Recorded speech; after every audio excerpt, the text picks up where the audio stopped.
The following program, Live and Learn, is made possible by Aging Partners. Find out more on their website. Hi everybody, welcome to Live and Learn. My name's Kim Hachia. We have a great couple of segments coming up today. The first is going to be an interview with David Norris, who's the outgoing communications person for Aging Partners, and he's been the executive producer for the show for a number of years. And then following that, there's going to be a great walking tour with Jerry Renaud doing the Sunken Garden. So don't miss it. Stay tuned. I think you'll enjoy it. This and more on today's Live and Learn. Hi everybody, welcome to Live and Learn. My name's Kim Hachia, and I want to thank everybody at LNK TV and Aging Partners for being great producers and editors and videographers and everything for this program. It's just a joy to do it.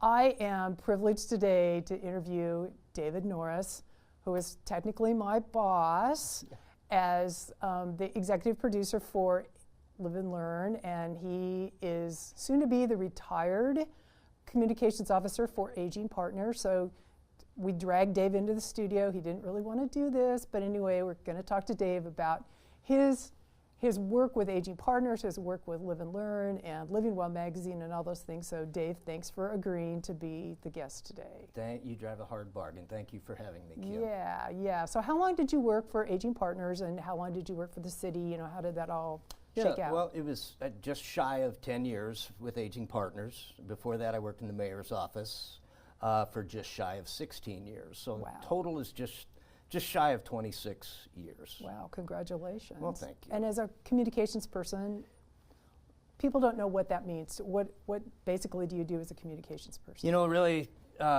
from a public relations standpoint, I mean, public information, communications, you know, news out.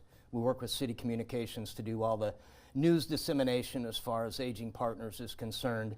You also get into marketing and advertising and radio and broadcasting and really, as a public information specialist, I suppose, you really touch on a lot of different things, and as we've talked about, you get to meet a lot of great and interesting people. Yeah, and I know the people is what you think you're proud, and you will miss as part of riding off into the sunset. So let's talk a little bit about, first of all, let's talk about Aging or the Live and Learn program.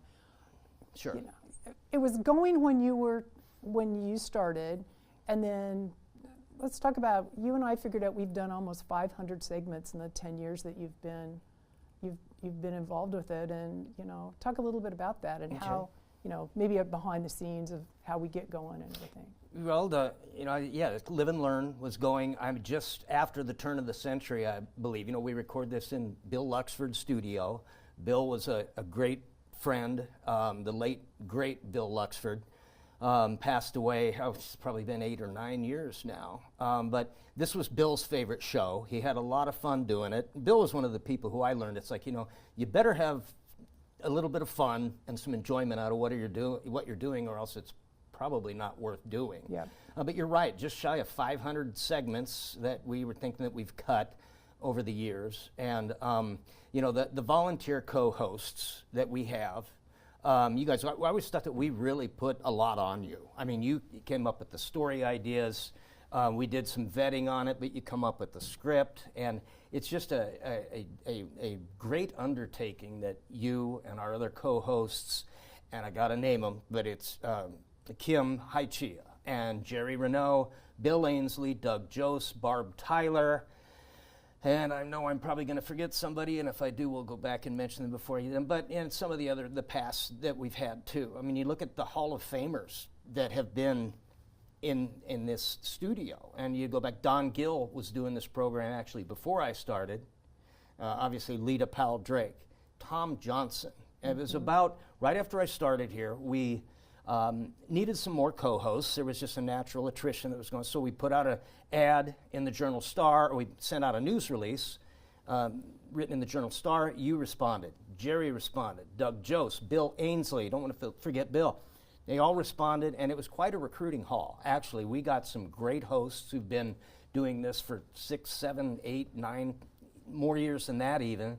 And it was just a great opportunity to meet some tremendous people. And I have to say, and you do it every time when you do a segment, Kim, and I really appreciate it. But it's like the video crew that we work with here. I mean, for my money, they're the best video production people in southeast Nebraska. I mean, Yeah. Bo Wolf and Austin Altman and Melissa Fuller, you know this, they're just a great week. We throw some challenges at them. Well, and before him, Jamie Wentz. And Jamie Wentz was working, and Bill, and it was just we had a lot of fun doing it. Some things, I mean, Bill made it fun. Well, and we went out, we've done segments, out in the open air. I remember doing one at Pinehurst Park. Jerry has done one, a great walking tour of Sunken Gardens, which is a segment that's coming up next if you stay on with us. But so you guys were willing to take a few risks and go outside the studio, and so that's been fun. And we did that hour-long show when y'all moved to the new facilities out at Victory Park, and did the drone shots and all that. Yes. So yeah, there's been a lot of fun things that the show's grown from just two people sitting in a chair yabbering at each other. And the thing is that is great about our LNK TV crew too is that these are some of the busiest people in city government, and I know what kind of requirements they have of their time. Right. And the fact that they rarely said no. I mean, if there was any way they could squeeze it in, they would do it. They were always up to the challenge, and I'm just have a great degree of debt and gratitude towards Bo and his crew here, but also our co-hosts. Yeah. I mean, it's truly been my pleasure. Well, I know you're particularly proud of Living Well magazine, Love Living Well which you have worked on. It comes out 4 times a year, and I think we have some covers that we're going to show, but tell me about your involvement with that and why you particularly enjoy working with that publication. Well, it's the people that I get to work with. We took over the magazine 10 months ago. I'm the publisher and editor, and I think it's really grown to be where it is it's a news magazine that has turned into a viable advertising option for local businesses that want to target the older adult and their caregiver demographic. And I work with some tremendous people to do this. It's also, I want to mention my assistant at Aging Partners, Deb Elrod. We worked with 2 great vendors, a printing and mail distribution vendor, but also Newslink, a local news agency who produced the magazine, and Skylar Losky, my writer, reporter, photographer, is one of the best people I've ever met, and just a very talented writer. Whitney Syriacs is her graphics person, the layout person, and they have just, we made a few changes early on, but it is just really, I think, story development, story recognition. I think the internal stories are really what makes the magazine. And here's the first one that we ever did. This is Dick Waller. Again, some of the people that I've been so fortunate to meet over the years, Glenn Moss and Nancy Sutton Moss and I believe Ann Ringline. I don't exactly recall it, but I wanted to do something I had worked with the Lincoln Marathon in my years working events with the city in the mayor's office. Dick Waller was somebody, 80 years old, running the marathon, and that's what it's all about. And we at Aging Partners, they have a component of physical fitness and exercise, and it's so important, and challenging yourself. And Dick Waller was definitely somebody who showed people the way. Well, and I was happy to do, when the marathon hit its 40th anniversary, that I interviewed Joanne Owens-Nosler, who was the first woman to finish the first marathon. That's right. And so that was a really fun segment for me because she just had some great stories about the paper saying that the first female had crossed the finish line and it was somebody's dog. And they didn't even mention Dr. Joe. So and we've had some great conversations about little faux pas and slip-ups that can happen in the public relations world. Yes. And you got to laugh at yourself at certain things, don't you? So they did run a story later, but it was at the time going, why did they do that? And one of the things too, and you mentioned the segment regarding the Lincoln Marathon, but I also, Living Well magazine goes out to about 15,000 people, and our show is viewed. There is some crossover as far as our audience and our readership, but I don't know how much, but your segment that you did back in the day with Molly Nance. Remember Molly Nance? Yeah, she's a really good friend of mine. First swam the English Channel. Yes, yeah. She swam well, it's like I looked at that and it was such a great story, and it's like, that is something that we ought to do a story in Living Well. I work with such a talented writer, I give her this for a background, and she takes off with it. And so you guys have really been such a value to me as far as some of your story ideas. You guys are also connected. You know everybody in town. You know everybody in town, I'm convinced. But this is the crossover and how you guys have been so valuable to me, because you're all experienced public relations people. I mean, the television experience that you and Doug and Jerry and Bill and Barb has had, it's just been such a great thing. And I don't look at, I'm not your boss, I'm your colleague. Okay, yeah, that's a better way to put it. Right. So let's run through some of the covers really quick. And so here's Mary Ann Stallings. Mary Ann Stallings with Bridge to Better Living. Mary Ann is just such a great individual. And Mary Ann, as we'll see in another cover that we have, was very instrumental in us moving in Aging Partners, still refer to it as us, but moving out to Victory Park. So, and here is that issue. This was a couple years ago, right before we moved out there. The people that you see there is my boss, Randy Jones, and some of the key players in this. Mary Ann is there fourth from the right, along with June Peterson, third from the right. And these were people that were just so instrumental in that whole project, which lasted 10 to 15 years, maybe more, as far as the whole, how that came to fruition. But they were just tremendous, and that was something that we did to highlight that. And we also did a segment out there live, as you had mentioned. So, and then there is Lita. Lita, legend, Lita of Lincoln. You know, she's in the Hall of Fame for a reason. And Lita is just such I'm fortunate to ever have had a chance to meet her. And I will tell you this, I'll never forget it. And Lita passed away 2022, winter of 2022. We really scrambled to get this issue out there. But the thing is with Lita is she called me a week before she passed away from the hospital. And she said, Dave, I just don't think I'm going to be able to do this segment this week. And it's like, you know, just to me, it's just like, what a pro. Yeah, I mean, and she was a pro. She was and a pro. dedicated. Yeah. I learned a lot from her because she was. I learned a lot. She from was her. still. Yeah. You know, she and I were kind of during that same time, and I learned a lot about how to do things from Lita. She was phenomenal. So, I don't know. There we Anybody go. else? Oh, Dr. Tom. Coach Osborne. And oh my gosh, you know who I forgot? Julie Masters. Julie Masters is one of my favorite people that is with the Department of Gerontology. I'd met Coach Osborne in the past, but this interview really was brought together because Julie brought it together for us. And Coach Osborne, you know, we didn't talk a lot about football. You got to tell a little bit of the backstory, but you know how he found meaning and purpose in life as he got older was just critical. So I suppose we should go through the rest of these covers as quickly as possible, just because. Yeah, I think we're down to the last 2 minutes. Okay, so there we go. Roger Lemke, Seniors Foundation. Roger, again, one of the people who's very important to the ongoing efforts out at Victory Park right now. But Roger's just a tremendous individual, and he's just really been a joy to meet. Dennis Buckley, recent award winner for the Keystone Award. Dennis is, you know, probably, I mean, I've known Dennis since it was, what was it, Kim? The Lincoln Sun, the Capital Times. I met Dennis Buckley back Neighborhood Extra? in Neighborhood Extra back in the late 1980s is when I first met Dennis. One of the funniest people I've ever known, and he's maintained his sense of humor even with some of the curveballs that life's thrown at him lately. And there's two of Lincoln's favorite historians, Ed Zimmer and Jim McKee. They do a lot of presentations for Aging Partners, and this issue dropped April of 2000, right about the time COVID brought everything to a halt, and Ed was in the process of retiring here. So yeah, that's a few more challenges that Ryan Sothen.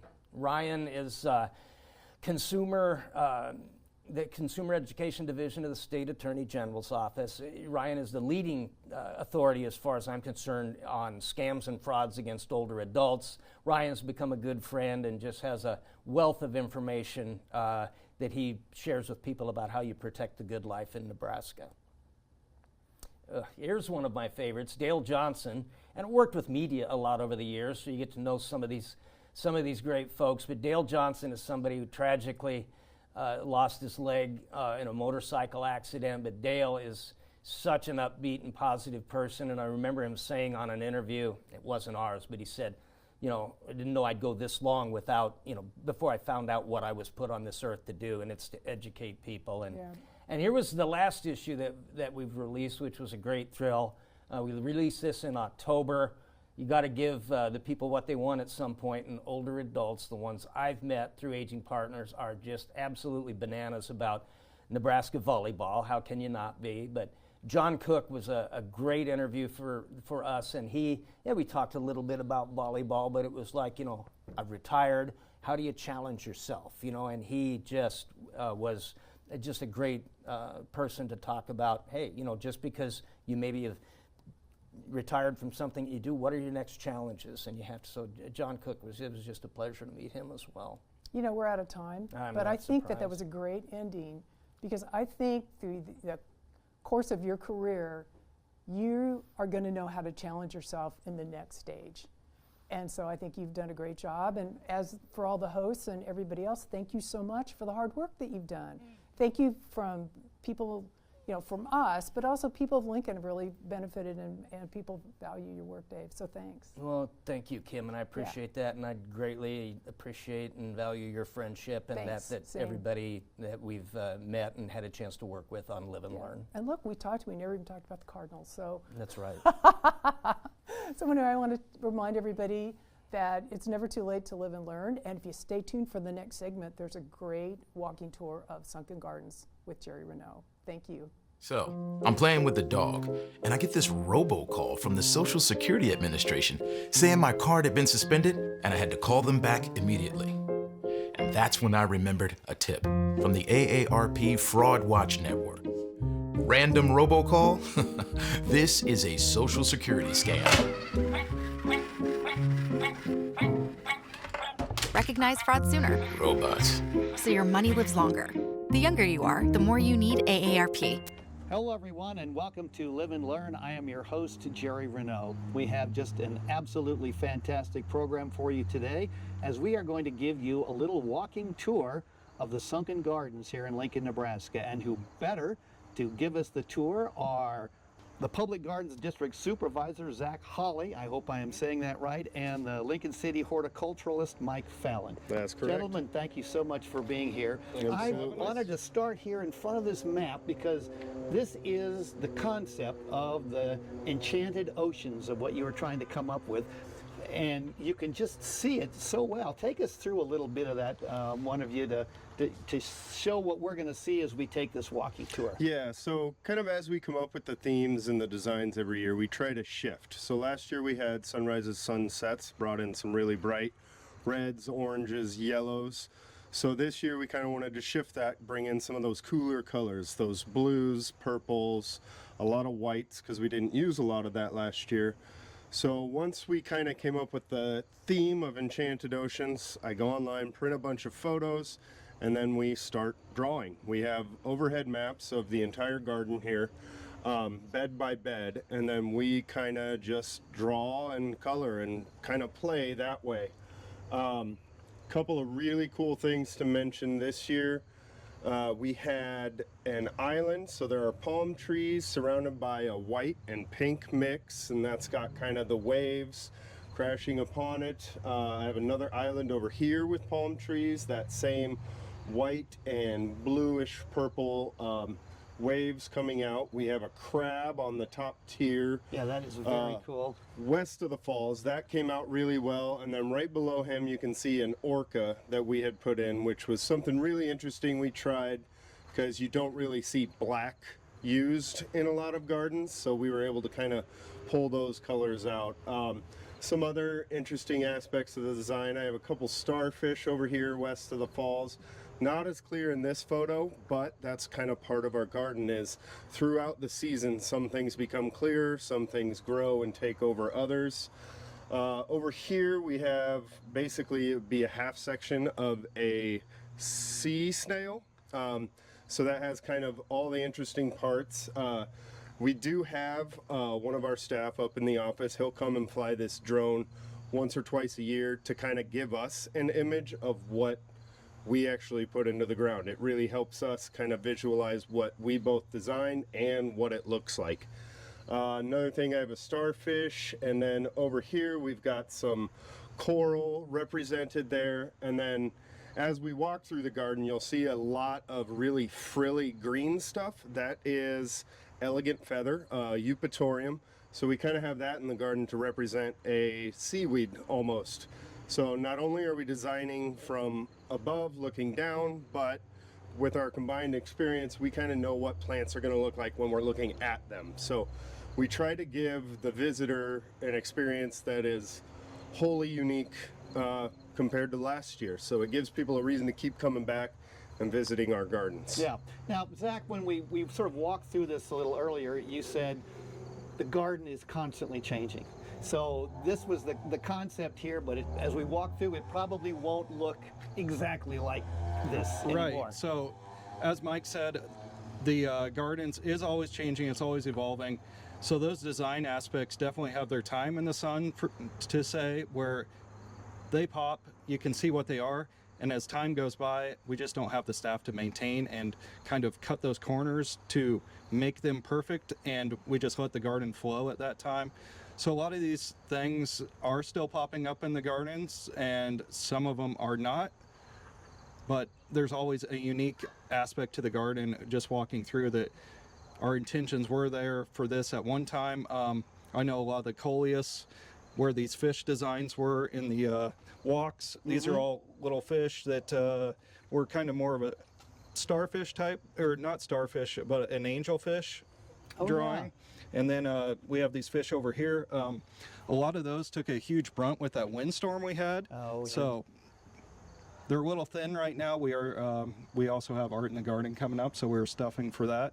And that is kind of our end of the year goal, that we are maintaining and getting the garden to that, making it look the best we can with the weather conditions. And then once we get there, it's kind of flowing into our final event of Put the Beds to Bed in November. Right.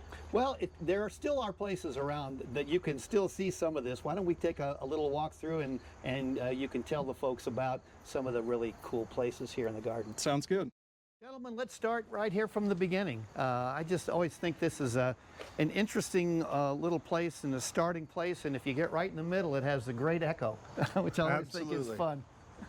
Absolutely. So what do we have here? This piece was it was cut by Timco, I believe, during the renovation of the gardens, the Polishing the Gym campaign that the foundation had done, and then the renovation in 2006. So that brought new paths, new facilities like these restrooms here. And then this, the really cool thing about this art piece is it goes through all 4 seasons, but the artist actually incorporated initials of all of his family members. No kidding. So you can see in the water tower up here, I believe that's EIC, and then over here on the windmill there, HWC. Oh yeah. And there's all these little kind of neat little pieces of Lincoln in this art piece. Another really cool thing about this pavilion here, as I'm talking about that renovation. I've never seen the scarecrow before. Oh, that's very cool. Yeah. Yeah, and then I think that's the bell tower here of the church just up the street. Oh yeah. So yeah, with the renovation, there was the ponds were really in need of some help, and Rebecca at the Well, the original fountain down there, was kind of falling apart. So there was a new piece commissioned. So we have a nice new piece, Rebecca, up at the top of the fountain. Very nice. Old Rebecca is actually buried right here in the middle of the pavilion. Isn't that cool? Well, let's start walking down and talking about some of these things. I mean, we could stop every 5 or 6 feet, but what are some of the things that you think are really cool as you have created this and sort of watch it develops? And we're hoping to get some shots of some hummingbirds, because apparently today is a day that hummingbirds are out. Yes, the hummingbirds just came out. I think the big thing this year was a lot of just incorporating tropicals, since it was an oceanic type theme. So we incorporate a lot of these palm trees in the design. The cannas this year have been amazing. We've ever seen. Oh, they're just huge. They're much bigger than mine. Right, some of them are, which I think all the rain we got this year, we go back to the blessing and a curse. A lot of things loved the rain this year, and a lot of things didn't. So The petunias had a little struggle with the just sticky humidness that we had during August, where it was just every day we'd come down here and we didn't get rain, but it was so humid, everything was sweating, a lot of lack of air movement. So, but as we can see, the cannas are just amazing this year. Does the lack of air movement, I mean, because it's almost all pretty dense in here, is that Yeah. something you have to take into consideration? Yes. It very much is. I always like to tell people, groups, tours, and stuff like that, we overgrow. So we have 2 greenhouses over by our shop on Memorial Drive and A Street there, Antelope Park. And what we'll do every year is we usually plant about 1,000 to 2,000 extra of something. That something being one of our bread and butter plants. A salvia we know works really well. Coleus is an amazing plant for us to really bring in different colors other than that green. So it is something we know is going to happen, but also something we prepare for. So last year, for example, we lost quite a few of our zinnias because in May we had 9 inches of rain, and then we didn't have any rain for the rest of the summer. So that just created a perfect environment for some of those zinnias to not do so well. So it's always something we're thinking about, and that's definitely something we think about when we bring in those 5 or 6 brand new plants every year, is that sometimes they'll be successful, sometimes they won't. And to touch on that, it's similar as the planters. We stuff these gardens so much that we do not want to see any soil. We want a full color display throughout. So with that, it also brings the lack of air movement because all those plants are touching each other. Sure. So our spray program is very important to this garden. We are coming down here on those wet Every 2 like weeks. that, every 2 weeks, and we're implementing whatever the garden's asking for at that time. So this year it was a lot of fungicides to knock down some of that rotten fungus that was growing in there because of all the moisture we were getting. Yeah. Now, these are just, I mean, they're just incredible. Are these something that is here most of the time in some fashion? Yes. So a lot of those bigger plants, a lot of our larger money pieces are cannas, our elephant ears, our bananas, our palm trees. Anything that we can save at the end of the year and reuse, we will. However, it'll be in a different spot. So that's a big part. You have to dig the bulbs for these, right? Yes, we do dig the bulbs of these. So kind of what happens is that first frost of the season will trigger us to send our staff down here. By that time, we'll have our designs for next year at least roughed out enough that we know what we want to save. So we'll send them down here with a list of, I want all of the cannas, 11 of the bananas, stuff like that. And they come in and haul it all out. That goes into our quote-unquote dirty greenhouse. We call it that because, yes, everything comes in from the field, so we bring in those bugs, those fungicides, stuff like that, and that triggers another spray program. So we have all these programs, all this integrated pest management stuff that we're doing to kind of create this space and create a new space every year. Yeah, very cool. All right, well, if we keep walking, I love these sort of multicolored, I mean, what is this here, this plant? You have it all the way through here. All coleus, different varieties. A lot of this is the flamethrower series. So this one's Spice Curry, and then we have the Adobo Pink. Salsa Verde is a very popular one that we use throughout the gardens too to bring that chartreuse. Very cool plant. It's great for the color and great for the just the burst of color where you're going to see that without any actual blooms. So it's a very popular plant that we use year in and year out. Many different color varieties are out there now. There is all sorts of coleus. Oh yeah, Coleus hundreds is and one of our hundreds. favorite plants. Another plant, this is a new plant that we use this year. I'll let Mike talk about this sweet potato vine here. This is one of the huge successes that we had this year. With It almost looks like there's something else growing in there that shouldn't be, but that's not right, is Nope, it? that is all it. So this is Solar Tower sweet potato vine. It's an Ipomoea. It is the first variety, at least that I've seen, that grows up, as opposed to most Ipomoea is used as a trailer, one of our spillers. As as you see our designs from that top down, it doesn't look like much. It looks Right. like a coloring book.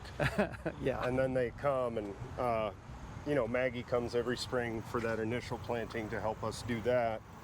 And she's always just kind of amazed, like, oh, wow, look at these plants. Right. 'Cause that's a big part of having those greenhouses is we're able to grow everything in-house.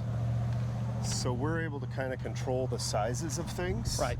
So, you know, these petunias, normally you're buying those in 6-packs, 8-packs, real tiny roots, whereas we grow them in 18-packs. So we're growing them in a 4x4 pot Okay. every year. So we get a bigger, more robust plant when we're coming and planting in this spring. And that kind of brings us to these dahlias here. Oh yeah, So these are very, very cool. that was just a really awesome kind of showpiece for us. We've never really done the dinner plate style dahlias before, which is a very big tuberous root that you get. I ordered about 300 more than I needed just because I wasn't aware of the size, but that actually turned out helping us in the long run. When we got those 90-mile-an-hour winds a couple weeks ago, Oh, sure. it pretty much laid this whole bed down. We did have extras, and you can see the stakes in there. We tried standing stuff up to kind of bring it back, but before that wind had come through, this would be about 6 foot tall, and we wouldn't even be able to see the rest of the garden through it. So, Wow. Very dense at that time. yeah, that was a happy accident, I would say, in that I ordered too many of those because Did you have them in the greenhouse? I mean, were they Yes. growing so they were pretty good sized when Yeah. you were able to bring them We in? actually potted these in gallon pots, so they were big pretty big when we put them in. And then, yeah, being able to grow them out like that and be able to have that 4 foot tall plant on that first weekend in, Mother's Day weekend, that Saturday. That's when our first event typically is. Being able to have that, you know, really gives the people, the volunteers, something to be like, oh, wow, you know, we see that, we see what it's going to be. It's really incredible. That's been a really cool plant. That's one of those new plants that we're definitely going to use again and again and again. Now, when you laid these out, when you did the Wake Up the Beds, did you know they were going to be this? Sort of. We can only go by what the books say about the plants.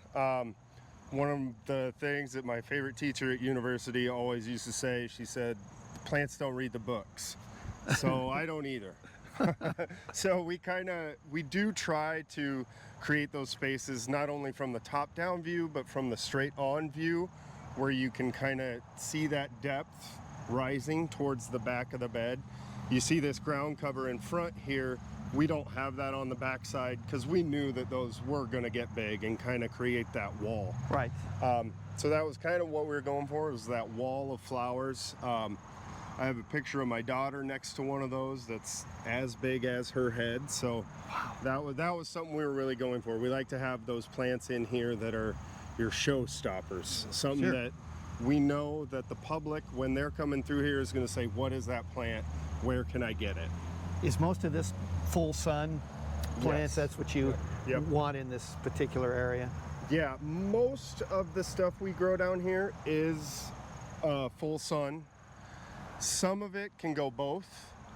We only have a few areas that are consistently shady, Yeah. where you'll see similar plants every year where we'll use, you know, impatiens. We have a certain spot where we always do impatiens because they succeed there and they look good there. So it's one of those things where this will change every year. This won't be bananas and dahlias next year. Right. It'll be something else. But we always try to have... But you like the dahlias, they'll be somewhere?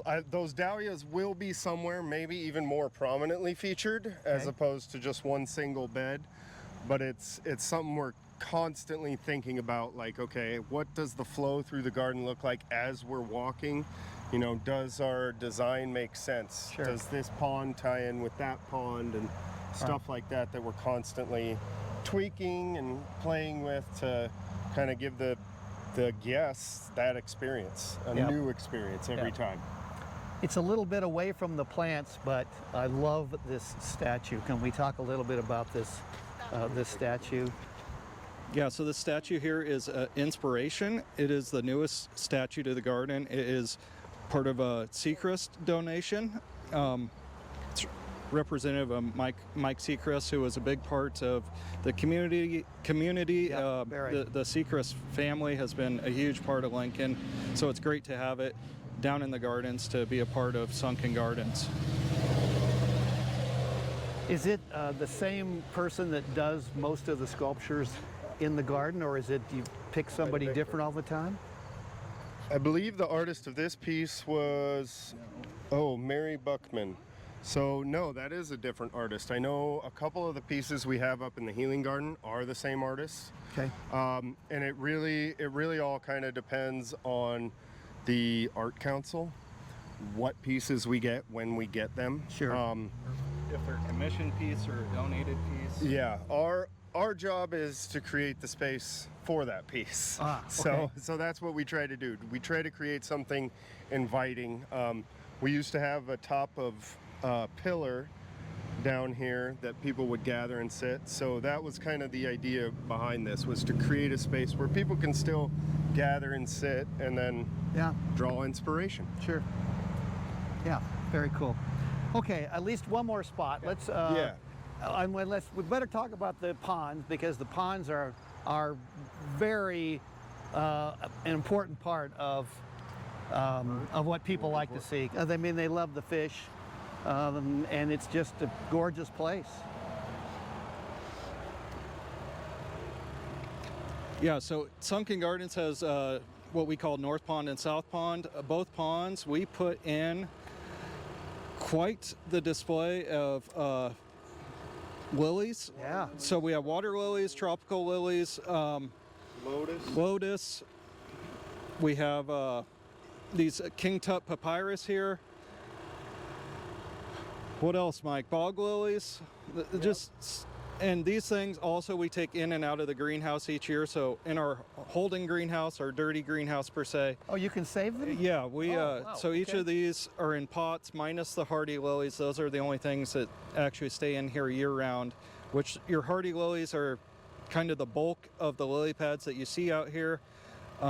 They are the more, I will say, less showy water lilies compared to the tropical water lilies. The tropical water lilies are going to have your bright colors, your bright reds, your blues, bright pinks, where your hardy lilies are going to be the yellow, pale pink, white type of blooms. So we have one blooming out there that's really nice, but then we have the little white ones in this close area here too. Yeah.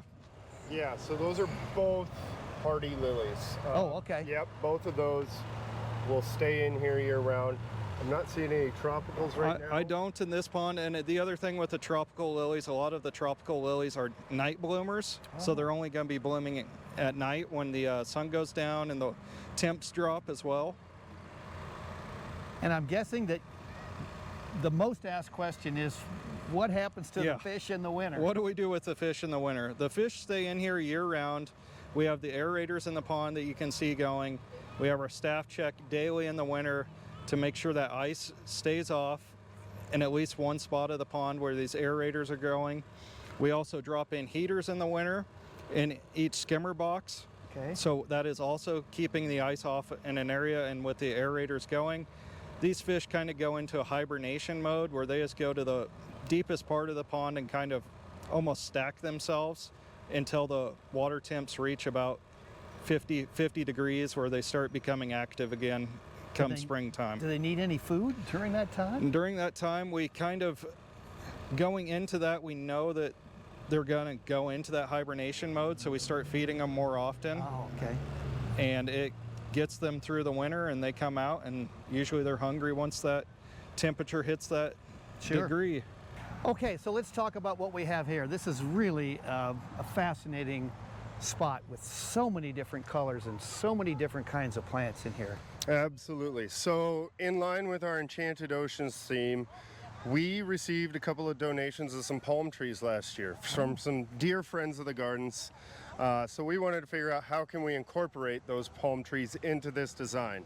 So we have kind of a mix of your whites and pinks. That'd be lantana and Vinca? Vinca, sorry. And then so that kind of represents our beach, and then we have our palm trees. Sure. And then these 3 colors of petunia kind of represent the waves crashing. Again, that's something with that horticultural blue I was talking about earlier, where it's purple, but that for all intents and purposes, it's blue here. Right, but you have almost a violet here, I guess. Or Yep. Yeah. And then you have the pink, and then you have the yellow. Yep. Yeah, that's a then really big thing of what we do is we try to incorporate as many plants into a color scheme as possible, because sometimes we have successes, sometimes we don't. Sure. A lot of times when we do have successes, it'll take over those other plants, which is just fine by me as long as, you know, we're covering up that space. Yeah. That's the biggest thing. You know, we are an annual color garden. We need to have color all the time. Right. People expect it, so we try to provide it as best we can. And does the color change throughout the summer? I mean, is it, or is it Somewhat, yes. just more of the growth that changes? I think it's the rate of growth and what's producing flowers at what time definitely changes. If you had been here 3 weeks ago when it was 110 degrees outside, you would see barely any blooms on these petunias here. Oh, wow. However, we got those cooler nights and that moisture that's really starting to pop those. I know our lantanas, they bloom way, way, way, way better when it's very hot. So we try to mix that aspect of the plants as well. Something that can thrive in the cool weather, something that can thrive in the warm weather, so that we do have that color year round. So this is one of those plants that we tried brand new this year. This is a firefly petunia. The really interesting thing about this plant is it is genetically modified to have bioluminescence. So you know your sea creatures that kind of glow, or fungi that glow. So that white flower does have a glow to it. The unfortunate thing for us, it does not glow here. There's far too much light pollution. Even at night, we've had staff down here at 11, midnight, not really able to see the glow. However, when we have that plant in a pot, we take it into our bathroom, you shut all the lights off, you cover any light coming into the room, and you can actually see that glow. Wow. So that was an interesting plant. You know, we tried it new this year. Let's see if we can do something with it in the garden. For our money, if we want that white flower, we'll go with just a white petunia. Sure. Because it was pretty steep. Granted, this is the first year that it's really hitting the market for the public. Yeah. So it's a really good sign of things to come. We love to see brand new stuff coming out that, you know, creates more traffic for us. It creates more traffic for the garden stores around town. It's just really cool to see that stuff. And that kind of speaks to what we do when we pick those 5 or 6 new plants a year, because we'll try them everywhere. We try them in a pot. We try them in the ground, you know, in the sun, in the shade. We'll try everything with them, because if it's something that's very successful, like that Ipomoea we were speaking about, that we'll use again. Whereas if it's something like this, probably not going to use that again for that. If somebody wanted to try that, I mean, where would you have to put it to make it work? It was available in the nurseries. The biggest thing I would say is probably just grow it in a planter or a pot, full sun. But then it goes into, like, you don't need any of the filtered light, so you almost have to be out in the country or an acreage or something like that for it to actually work. Okay. Yeah. Okay, interesting. Now, what about this plant? Because I find this fascinating too. Yeah, this is a Eupatorium elegant feather fern. This was one of our main staples this year in the ledges to kind of create that sea bottom floor. So this would be like a seaweed coming from the sea bottom. Okay. That kind of, we designed everything else around, and this was a mix throughout around the main things we designed with the orca, the crab, starfish. Have you used this before? This isn't a new It's not a brand new plant. We've used it a couple times before, never on this scale. I've actually been really happy with what it did at this scale. It looks amazing. So, you know, we're constantly talking about next year's designs, especially this time of year where we're at September, and thinking about, okay, I know what this is going to do late September. This is how I want to utilize it next year. So we've never really used this great big of a number, but it is something we know we can produce, we can reproduce, and it does wonderful down in our gardens. And it's very easy to grow too.